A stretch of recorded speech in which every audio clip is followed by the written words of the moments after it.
Baye salaamaaleykum maa ngi tudd Moulay Ahmed Wul Khouna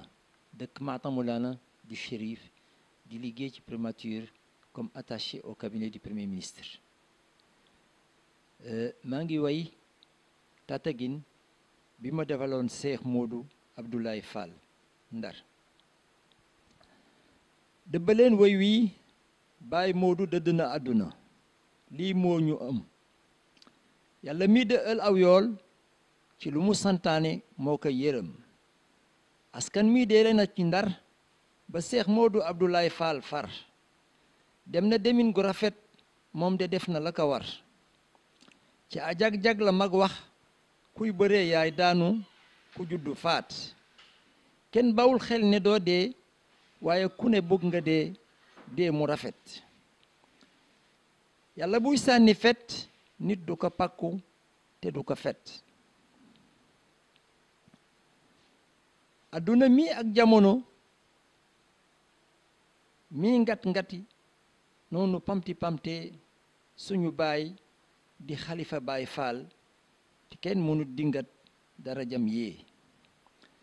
Baay Moodu murit saadix la woon ca ñeer la woon ci waaru sëriñ bii la góbbi te amoon ca cër baayam la ca royoon Baay Moodu ku ñu ràññi la woon ca Ndar ci yërmande riñaan muy def lu baax di dox lu baax ci taalibe yi ak ñeneen Baay Moodu mii moo jara roy ndax moo ne ci la woon moo am diine am fayda te topp ndigal te sawar daawut bereej daawut boodu daawut wolli sabar caaxaan fa moom la faaxe liggéey rekk la xamoon topp Ahmadu Bamba ak topp ndigalam la mënoon berndel gi des kay bijji déwén yi déwén kenn du ko bërgël yàlla mi am kattan te man lépp